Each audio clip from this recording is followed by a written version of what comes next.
crecimiento es una propuesta que parte de la certeza de que si vivimos en un planeta con recursos limitados, no tiene mucho sentido que aspiremos a seguir creciendo ilimitadamente. Y en ese sentido plantea un horizonte en virtud del cual en el norte opulento estamos en la obligación de reducir sensiblemente nuestros niveles de producción y de consumo, toda vez que hemos provocado un crecimiento imparable de la huella ecológica. Debo subrayar que esa demanda de reducir niveles de producción y de consumo en modo alguno significa reducir en paralelo nuestro bienestar o nuestra felicidad. Podemos vivir mejor con menos.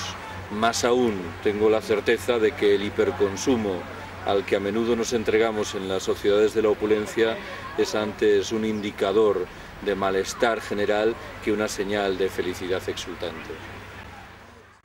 El capitalismo es un sistema que históricamente ha demostrado una formidable capacidad de adaptación a los retos más dispares. La gran disputa hoy es la relativa a si no está perdiendo dramáticamente los mecanismos de freno que en el pasado le permitieron salvar la cara. Si llevado, por decirlo de otra manera, de un impulso al parecer incontenible, encaminado a acumular beneficios espectaculares en un periodo de tiempo muy breve, no está cavando su propia tumba, con el riesgo adicional claro de que nosotros y nosotras estemos dentro de esa tumba. En cualquier caso, yo estoy firmemente convencido de que el capitalismo se ha adentrado en una fase de corrosión terminal, y quienes se muestran escépticos ante el vigor de este argumento, las más de las veces es porque no se percatan de la dimensión ecológica de la crisis. El capitalismo puede estar resolviendo los problemas vinculados con la crisis financiera, pero a costa de desentenderse dramáticamente de otras crisis que están en la trastienda, como es el caso del cambio climático, del encarecimiento inevitable en los precios de la mayoría de las materias primas energéticas que utilizamos, o de la propia crisis ecológica como tal.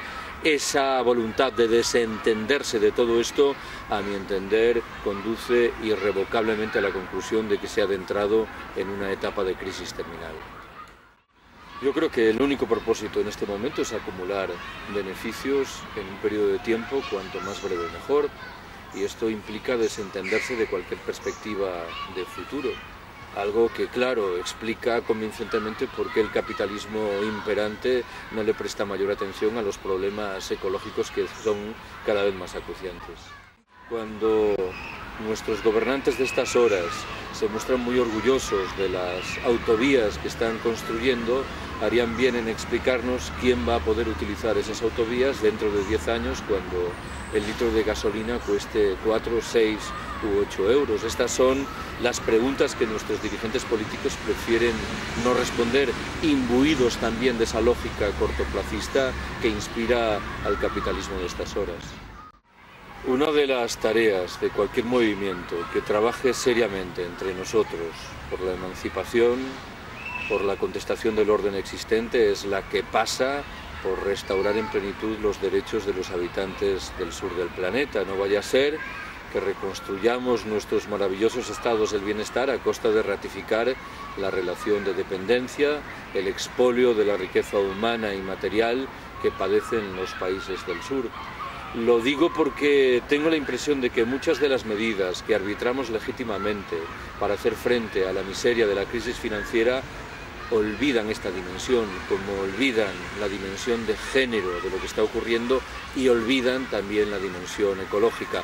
Lo digo de otra manera, tengo la sospecha de que muchas de nuestras formas de reacción son estrictamente cortoplacistas, y tenemos que romper con ese cortoplacismo.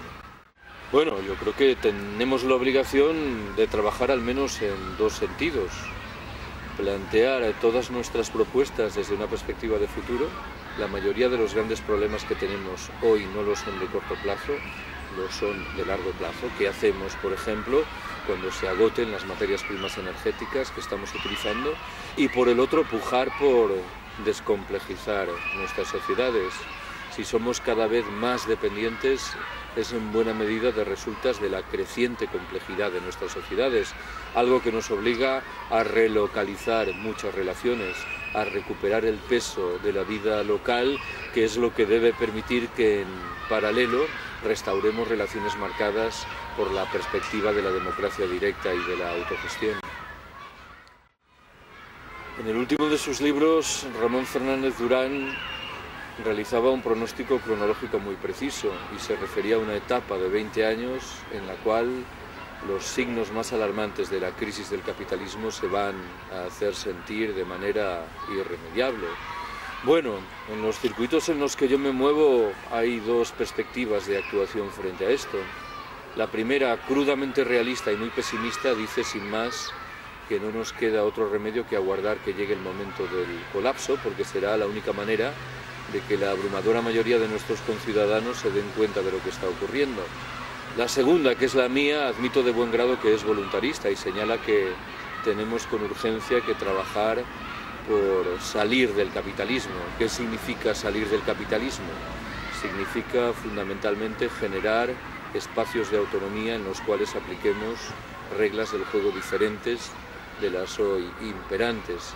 Mucho me temo que los circuitos dominantes se mueven por un camino completamente distinto y lo que están haciendo es acelerar la perspectiva de la locura y de ese colapso. Me temo, por añadidura, que la mayoría de las medidas que nuestros gobernantes están aplicando para hacer frente, supongamos que es así, a la crisis financiera, redundan en la locura de ese camino. Yo tengo la impresión de que incipientemente entre los ciudadanos comunes, los que no son activistas de los movimientos sociales críticos, empieza a abrirse camino una conciencia cada vez más clara sobre la sinrazón de muchos de los elementos de nuestra vida cotidiana. Esa locura que invita a trabajar cuantas más horas mejor para adquirir bienes de los que objetivamente no tenemos necesidad y que ninguna relación guardan con nuestro bienestar. Ese deterioro visible de nuestra vida social situada permanentemente bajo la férula de la productividad, de la competitividad y del consumo. Creo que cada vez hay más personas que empiezan a hacerse las preguntas adecuadas con respecto a esto último, pero no quiero engañarme. Es verdad que la lógica fundamental de los medios de incomunicación que padecemos se mueve en sentido contrario, entre otras razones por una muy prosaica. Esos medios de comunicación en muy buena medida dependen de la publicidad, cuyo propósito fundamental es mover el carro del consumo. Debo subrayar de todas maneras que en relación con lo que se nos viene encima y en singular con la crisis ecológica, los medios de comunicación del sistema han asumido dos estrategias diametralmente diferentes. La mayoría de los mensajes que transmiten son negacionistas. No hay ningún problema mayor en el futuro. Encontraremos esas tecnologías que mágicamente resuelvan nuestros problemas.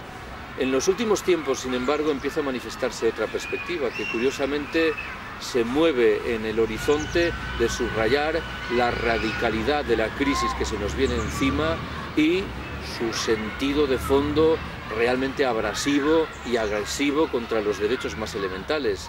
No nos engañemos, esta segunda perspectiva obedece al propósito de justificar una nueva vuelta de tuerca en tramadas estrategias de dominación. Llama la atención sobre la necesidad de renunciar a derechos y libertades en el horizonte de justificar medidas muy severas que permitan hacer frente a esa crisis tan grave, tan honda que se nos echa encima. En este horizonte nuestra tarea es difícil. Por un lado no podemos ocultar las dimensiones de la crisis, pero por el otro tenemos que enfrentarnos a ese horizonte de darwinismo social militarizado que muchos de los circuitos de poder están empezando a alentar.